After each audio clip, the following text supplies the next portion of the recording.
shine this laser level. I finished this part all the way up to here, of course. I decided to tear this front part out as a spacer on the top and the bottom.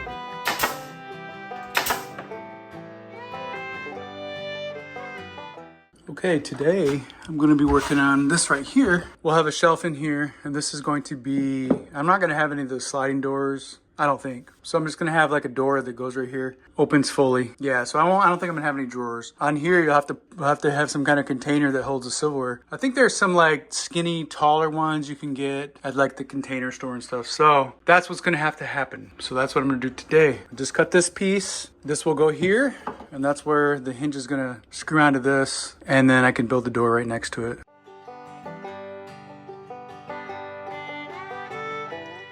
Okay, so I shine this laser level right in the direct center of that hinge there. I did the same down there. Right to the left of that hinge, there is a line. If you can see the line, right to the left of the hinge, that is the mark, right center of that hinge. So boom, it hits it. And then over here, I can mark this. And then I can use that to make the hinges completely level all the way around, and that's what I'll continue to do over there too. So right now, I'm working on this hinge here. So what I'll do is I don't need this on anymore because I just marked this line. I'm going to go ahead and just kind of put this on here, look for the mark, put it right in the center there, make sure the middle is lined up between the two boards, and then I'm going to make sure it's level right there.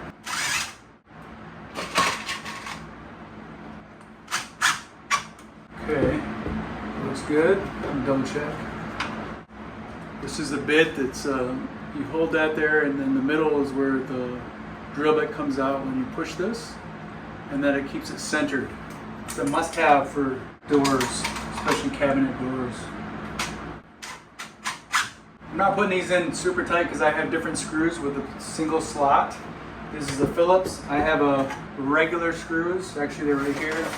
A long time ago, I bought these at brass, and I patinaed them and everything. I went a little overboard, so I'll put those in later by hand. I'm not going to drill all 3 holes yet, because if something happens and I realize I have to adjust it, at least I have that one still that has not been drilled. And then I'm going to do this one down here. Everything should be lined up. Underneath here, I have a board keeping the bottom level, and then I have these hinges in here that's 1/8 of an inch gap on both of these, the top and the bottom. So that everything should be good, the top's good. So I can go ahead and screw this in, and then I'll do this side later. Should be good. Now I'm going to undo this thing here. I used a nail gun to tack this in place and keep this in place so I could get the back all.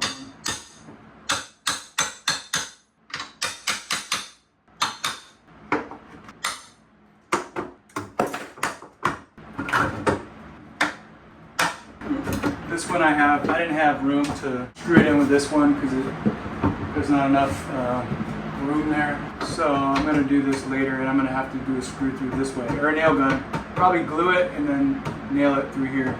All right, let's see what happens then. Here it is. It's great. It looks good. Okay, today I'm going to finish building these doors out. There's 2 more over here to the left. I finished this part all the way up to here, of course, and now I'm putting these little pieces on the top. All right, so what I do here is I take this measuring stick thing. It's 1/8 of an inch thick, just a piece of metal. The other part is this, whatever those are called. That gives me that perfect gap. And then I want to make sure this is lined up evenly with this bottom one, because this was cut from these same boards. So now I'll put 4 of these nails in it. Keep it from moving. And I have these numbered. Okay, that's good. I should have just put these in this side to leave this from not being too tight so that I could make that tongue and groove line up easier, but it worked. And normally that's what I do, but I slipped. So I'll do this side.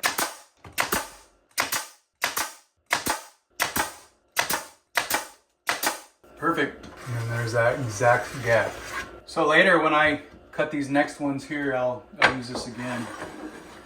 between this, and that way the door can open and close easy. Okay, now I'm going to go and get all my beadboard wood together, prepared, make sure everything I have enough, and then I can start cutting it down, and I'm almost there. I should have this done half a day maybe, hopefully. Usually it goes longer than I think, but that's what my hope is. I hate to sand indoors, but I've already sanded this down real good. I've grinded it down. It's been a little while since I did that, but I want to go over it again with a light sand and then wipe it all down real good with maybe some denatured alcohol or paint thinner just to get the dust off. And then I'll go in and prime it with oil-based primer. You have to use oil-based primer on this old wood because everything was painted with oil back then. You can't cover oil, especially this old stuff, with water-based primer. It won't stick. I know that because I painted the entire house and it all peeled. And I had to go through and grind it all down. It was a huge mistake.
It is Sunday morning and I've been thinking about this all weekend. I decided to tear this front part out and move the door over, and I'm going to center the two doors according to the sides here, that side and that side, the two corners. And then so everything's going to be centered in there. Not with the sink, not with the window, but it's all just going to be centered down here. I know it's probably a little extra, but it's been driving me crazy. So that's what I'm going to do today. Good morning. All right. I got this belt sander here. I plan on doing some serious work today with it. So what I'm going to do is I'm building like a little jig. I think this is overkill, but I already had this frame built and I had these 3 pieces of timber on there already. So what I'm doing today is I'm just going to, I like the fact that this is going to be supportive. Even if I set it on the ground, it'll be supportive. So I just screwed this one in here, and that's where this is going to be. The majority of this is going to be right here. And I'm going to put it over to the edge. This part right here and this part is going to be all the way up to the edge right here. And then I'm going to strap it down with these zip ties. Actually, I think I need 2 of these on each. I tried this once. I can't remember how I did it last time. But anyway, and then what I'll do is I'll push this under here to support this extra bit that's hanging over, and that way it won't rock. I just got these at Home Depot. They are a 20 pack, 14 inches long. They're only a few bucks, maybe $5. I don't know. And then I'll put this one through here, and I want to make sure that it does not go too close to where the power button is, so I can turn it on and off. And I don't know, I'm sure there's better ways to do this, but this is just kind of what I'm coming up with. I don't want to break this, that's the thing. So I want it tight, but I don't want to break it. So that's why I have it all the way up to the edge, and then I can put this under here, so now it has something else to lean up against. And as a matter of fact, I think I'll put a couple shims under here. Let me screw this down first.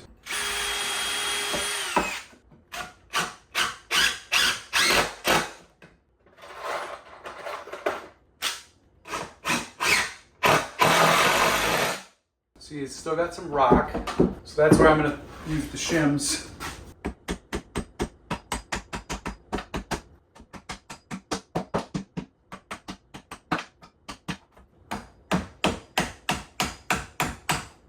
Okay, that's pretty good to me. If there's a better way to do this, let me know. Now it's got some shake, but it's the board or the whole frame mostly. This thing, look at that. That is good.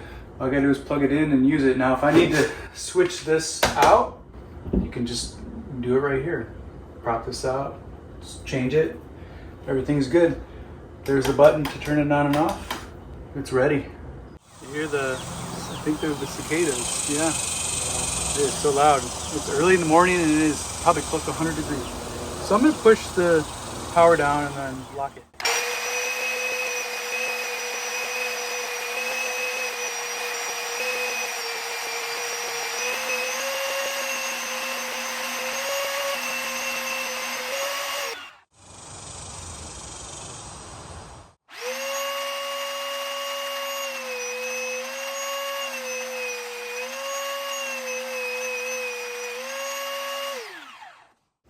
I have this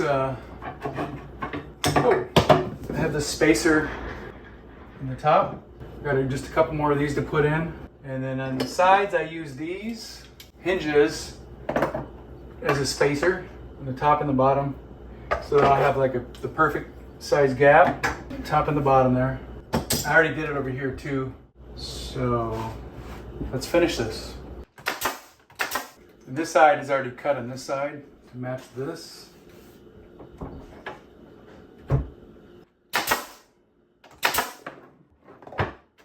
Like I said, I already used the spacer in here.